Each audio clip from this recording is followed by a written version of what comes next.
"Mrs. Crawford, your mother is in very bad shape. We need to start working right away." The clean hospital hallway was filled with the doctor's words. It was the sixth time I tried to call Douglas, so I gripped my phone tightly. When he finally answered, you could feel how angry he was. "VA, what is it now?" he snapped. "I'm in an important meeting." The coldness in his voice made my stomach clench. "Mom is being taken into surgery right away.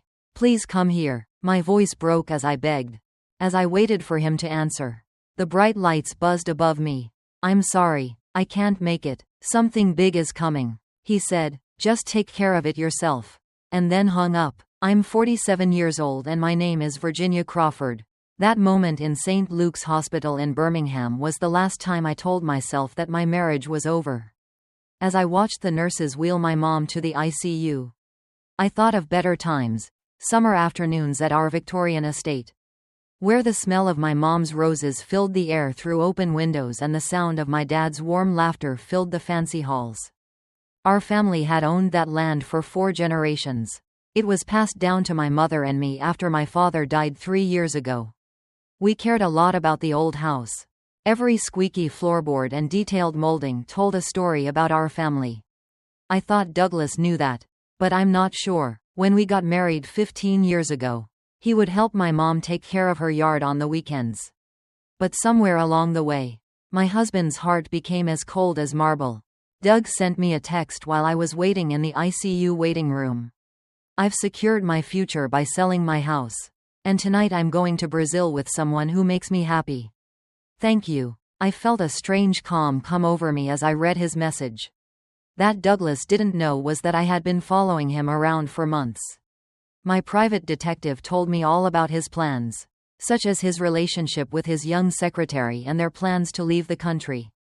I typed one word back: interesting. From the ICU window, I could see how weak my mother's body was. This made me very determined. Doug didn't know what was going to happen. Let someone walk right into the trap they set for themselves. That's sometimes the best way to get back at them. Doug wasn't always like this. We met for the first time at a charity event in Birmingham 15 years ago. He was unique, kind, driven, and really cared. At that time, he was a junior partner at a law company. When he talked about helping his clients, his eyes would light up. He was eager to learn about our family's history and would bring coffee to my dad while we talked for a long time about managing an estate. The Victorian manor house was more to us than just a place to live. It was built by my great-grandfather in 1887 and told the story of our family. Those walls were where they spent every Christmas party and quiet Sunday afternoon. I still remember my grandmother sitting in her favorite library spot and telling me stories about people who came before us. She would tell Virginia, "Family isn't just about blood," and her eyes would light up with knowledge. It has to do with trust and keeping what's important safe. At first, Douglas didn't seem to have changed much. Since about 5 years ago, he's been going to work longer hours and getting home later. Something changed in him totally when my father died 3 years ago. He started to question every financial choice I made and insisted on having more say over the estate's business. Small things, like antiques and family jewelry, that he said were there but were just being evaluated, were missing from the house. In his email from 2 months ago, I found bills for a high-end house in Rio de Janeiro. I hired Juliana, the private detective. At that point, she told me last week that your husband has been meeting with possible buyers. He has been showing them fake papers that say he owns the whole land.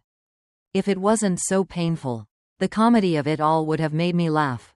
Douglas tried for years to take over the estate, but he didn't know that my grandmother had put it in an irreversible trust before he came into our lives. She had seen this happen to other rich families and took steps to protect our family history. My phone rang again, and it was Douglas's message. "When you see how much I paid for that old house, you'll thank me. It's time to go." Putting the phone away, I put my hand on the worn leather of my grandmother's diary that was in my bag. Inside was the truth that would soon destroy all of Douglas's plans. It got cooler in the waiting room for the ICU as night fell. The surgery for my mom was taking longer than planned, and I was getting nervous. When my private investigator Juliana called, She told me something that made my blood run cold. She spoke quickly and said, "Virginia, I need you to see this right away. Could you check your email?" When I opened the file she sent, my hands began to shake. Douglas was seen in dozens of pictures going to fancy restaurants with his young secretary, Angela, shopping for gold at Tiffany's, and going to fancy real estate offices. What made my stomach turn, though, were the papers that were easy to see in some of the pictures. Juliana told them that he has been regularly emptying your personal accounts for months. The estate sale is the last part of the puzzle. He has already moved most of your cash to accounts in other countries. When I opened my banking app, I saw that my personal account only had $842 in it. The joint account that we both had was empty. When I learned that he had been planning this for months or even years, it made my eyes hurt. Doug sent me another text message on my phone. Also, I cleaned up those old, dusty picture albums in the library. That emotional stuff is no longer needed by anyone. They want the house to be empty by next week. The picture albums hold my mom's most treasured memories and generations of our family history. I felt really sick when I turned on my phone's security camera feed from the estate. I saw Douglas and Angela putting boxes into his car. They were having a good time at our house while my mom was fighting for her life in surgery while they laughed and drank champagne. Virginia, hearing Juliana's voice brought me back to the present. There's more. He has 2 first-class tickets to Rio de Janeiro booked for tonight.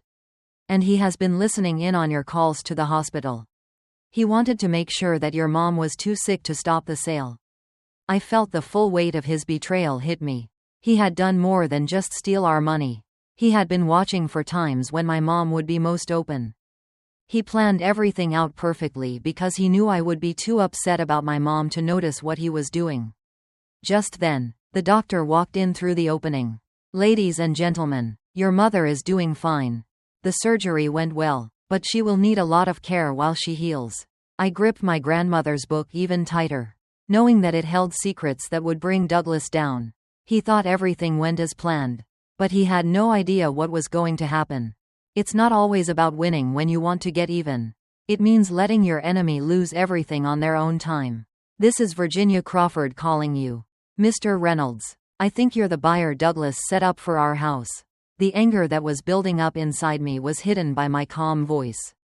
Yes, Mrs. Crawford, your husband said you'd be calling to finish up the details. I think the price of $3.2 million is very low for such a lovely home. He seemed happy with himself. And the money has already been sent? I asked as I looked at my mom's peaceful face as she slept. Yes, this morning. Your husband was very demanding that you pay him right away. They talked about a chance to invest in Brazil that couldn't wait. I gave a sad smile. Mr. Reynolds, you should stop that move right away by calling your bank. To be clear, Douglas doesn't actually have the power to sell the land. There was a long pause. What am I sorry for? The property is in a trust that can't be changed. It is fraud to make a sale without proper paperwork from the trust supervisor. I heard him take a deep breath in. I think that would make you an unintentional part of real estate scam. As Mr. Reynolds thought about this information, Douglas sent me another text message. I just gave the buyers the last of the paperwork. You should be thankful. I got us a great deal. I'm now going to the airport with my real future. I looked back at Mr. Reynolds, who was now talking nonsense about papers related to the law. I told them to carefully read their buying agreement. I'm sure you'll find some things go wrong. When it suits him, my husband can be creative with papers. Just then, Juliana sneaked into the hospital room and gave a quick nod to make sure everything was okay. She gave me a folder with copies of the trust papers and recent bank records that showed how Douglas was stealing money all the time. The voice of Mr. Reynolds, Mrs. Crawford, had become tense. I just looked over the literature. It looks like these signatures don't match what the county has on file. I said in a cool voice. No, they wouldn't. I think you should call your lawyer right away. Of course, the FBI is already aware of this deal and will want to talk to you about your part in it. I got a call from Agent Sarah Martinez right on time. She had been making a case against Douglas for a month. She said, "We're in place at the airport. Your husband checked in for his trip to Rio with a woman who looks like Angela." as I watched Juliana set up her laptop to watch the security feeds. I thought, perfect timing. He doesn't know that the person in charge of the trust is waiting at the gate. I laughed when I got Douglas's next text message. Soon to board. We'll never be found where we're going. Have a good time living in that useless old house. I didn't bother to answer. Instead, I looked through my grandmother's diary and found the original trust agreement. It was this document that would seal Douglas's fate. It had very clear rules about transferring property and stopping theft. With a happy smile, Juliana looked up from her laptop. The airport security just put a flag on their papers. Do you want to see the show? As Douglas and Angela got closer to the international area, Juliana's laptop screen showed a feed from airport security. As they pulled their expensive, identical luggage, they looked sure of themselves. Almost smug. Angela was wearing my mother's sapphire jewelry, which has been passed down through the generations. Hi, Mrs. Crawford? The voice of Agent Martinez came through my phone crackly. We found something that makes us uncomfortable. You can't say that your husband just made fake papers for the estate sale. He's been running a complicated scheme with many homes and elderly victims. As she went on, I held on to the hospital bed rail with my hand. At least 6 other times. He went after wealthy families during medical crises, which we have found, while they were in the hospital. He would fake power of attorney papers. The realization hit me like a ton of bricks. He had been working on his plan for years. All those late nights at the office and the strange meetings with clients. I thought about all the other homes, families, and lives he had tried to destroy. Juliana spoke up, her eyes still on her screen. There's more. I've found the money trail. Angela is more than just his lover. She has worked with him from the start. Her job is with a fake business that hides the money made by these real estate scams. I watched Douglas walk up to the gate on the security feed. He was wearing the suit I had made just for him for our anniversary last year. It was probably the last gift I'd ever give him. Angela grabbed his arm and laughed at something he said. Then everything took place at once. 2 FBI agents in suits came up behind them from one direction. Airport police stood on either side of Mr. Harrison, who was in charge of the trust. In a matter of seconds, Douglas's face went from being confused to shocked to angry. His voice was clear on Juliana's radio feed. So you don't get it. My wife agreed that I could sell the house. There is proof for me. Forged documents. Mr. Harrison spoke up. For more than 20 years. The Crawford fortune has been in a trust that can't be changed. Yes, your wife could want to sell it, but she couldn't give her permission. Doug's face turned pale when he understood what he had done wrong. He could have given up, but instead he pushed Angela toward the agents and ran away. He only got about 10 steps before security caught him. My mother's old bracelet, which I hadn't even known was missing, then flew across the airport floor. Mary. Juliana's voice was frantic. Douglas was just trying to move another $500 from your mom's account. If I hadn't frozen it yesterday. One last text from Douglas rang on my phone. You believe you're very smart. Check to see if your mom has health insurance. Sorry about that. My heart stopped beating. Right away, I called the hospital's billing office. As it turned out, Douglas had canceled my mom's insurance last week, saying it was to save money. It would cost a lot of money to fix the damage that the surgery did. He had everything planned out. Put my mom in the hospital without insurance. Drain our bank accounts. Sell the estate. And take the money while I drown in medical debt. He didn't count on the fact that I had already added my mother to my insurance 3 months before Juliana found out about his plans. The best trap is sometimes the one your enemy doesn't see coming. An agent rushed into my mom's hospital room while I watched Douglas get arrested on Juliana's laptop screen. Her face was sad. Ladies and gentlemen, we need to get going soon. The phone records for your husband show that he called a removal company yesterday. The work on the farm is set to begin tomorrow morning. There was something about the buyer wanting to clear the land right away. My heart stopped. The farm was more than just a place for our family memories. It showed proof of Douglas's other crimes. Yesterday, I found a secret safe in his study. But I still haven't been able to open it. Juliana said as she picked up the phone. He's trying to destroy the evidence. I also think that the safe in his study has papers from other people he has hurt." Agent Martinez added that there was another issue. "Angela's gone away. She got away while everyone was worried about Douglas's arrest. And now she has all of your banking information." I got out my grandmother's book and took out a small key that was hidden in the spine. I told her that my grandmother didn't just set up the trust. She put in a cutting-edge security system all over the land. Every room is being watched. And every paper is being kept safe. Angela will not be able to get to anything without setting off alarms. All of a sudden, Juliana's laptop rang with an alarm. The security cams on the estate caught Angela climbing through a window and into Douglas's study. She was going to the safe right away. "Should we send police?" the agent, Martinez, asked as she reached for her radio. I said, "Wait," as I watched Angela enter the safe's code. "Also, my grandma put in a failsafe. Anyone getting into the safe without permission?" Angela swung open the safe door with pride on the screen. Right away, the safe and the study door both locked themselves, locking her inside. From secret vents came a fine mist that was safe to breathe but had an invisible UV dye in it that would leave a mark on anyone in the room for weeks. I smiled and told them to take their time. She's not going anywhere, and now there's proof that she tried to steal something. The phone rang. The person who wanted to buy was Mr. Reynolds. "Mrs. Crawford, I just found out that Douglas planned to destroy the estate and build high-end condos in its place. He showed me fake environmental reports that said the old house wasn't safe to live in. I've already told my bank to stop all of my payments. Thanks, Mr. Reynolds, though you should know the company he paid to tear down the house. Right? It's yet another fake company. They would have taken your money and left." Agent Martinez put the phone down and looked at me. "Douglas's laptop was just found by the FBI. He has in-depth files on wealthy families in 3 states who have sick or elderly kin. He had big plans to make his project even bigger." I looked at my mom, who was still sound asleep, and then back at the security feed, which showed Angela banging on the study door very loudly. My grandma always said that greed ends up hurting itself. Douglas never seemed to get that the real value of our house wasn't its price tag. What made it different was the safety she built into every brick. Another beep from Juliana's laptop.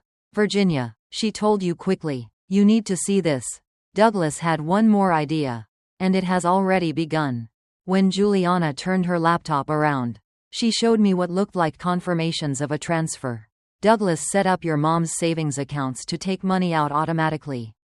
They are set to go off at midnight. He wants to get rid of everything before the banks freeze his assets." I smiled as I thought about the time 3 months ago when I went to the trust company to see an old friend of my grandmother's. I told him to give it a try and opened the banking app on my phone. Everything is now in new accounts that are safe because of the trust. He is going to move money from accounts that don't have any money in them, which will put himself in even more fraud schemes. We watched as police officers went into the study where Angela was stuck on the security feed. She was still working very hard to destroy the files in the safe. But her hands were now glowing purple from the UV lights. Agent Martinez told Mrs. Crawford that this proof isn't just about your estate as we looked over the papers we had found. Douglas's papers describe a plan that is aimed at dozens of families. There are several charges of fraud, theft, and conspiracy. My mom moved around in her hospital bed, and her eyes were wide open. I gave her a light squeeze. "Mom, everything is fine. It is safe on the land. Grandmother's plan worked out great." "It did," she said in a whisper with a small smile. "Your grandma always said that people fall into their own traps. Which is the best kind?" The phone rang for Agent Martinez. Doug's go bag was in the trunk of his car. It had money, passports, and the original will of your grandma. He believed he was the only one with the copy. I finally opened my grandmother's book and took out the real original will that had been kept safe for all these years. I said no. He only found what we told him to. After 2 weeks, I went to the courts to watch Douglas and Angela get arraigned. Their expensive clothes and cocky smiles were gone, replaced by prison uniforms and sad faces. Of the 37 charges, 37 were of fraud, plot, and attempted theft. Douglas's lawyer said, "Your Honor, My client was just trying to protect his wife's assets. The prosecutor cut in and held up a thick folder to say, "That's not what the evidence shows. We have proof that Mr. Crawford went after several families during medical crisis and tried to steal their property through complicated fraud schemes. The UV-marked papers that were found in his safe describe every crime." It made me think of the other 12 families who had almost lost everything because of Douglas's plans. They would all be punished because of the proof we had gathered. When Douglas and Angela couldn't pay their $5 million bail, the judge put them both back in jail. Doug turned to look at me as they were led away. I just smiled and patted my grandmother's journal. That's why he never got it. Real wealth isn't about money. It's about family, leaving a legacy, and keeping what's most important safe. Back at the estate, my mom was getting better in her old room, which was filled with family pictures and treasures that we had kept safe. She loved seeing her yard bloom again, and the house felt more alive than ever. I felt my grandmother's advice surround me as I sat in her favorite chair in the library. There are times when the best win isn't in the fight. It's in protecting what's important while letting greed destroy itself.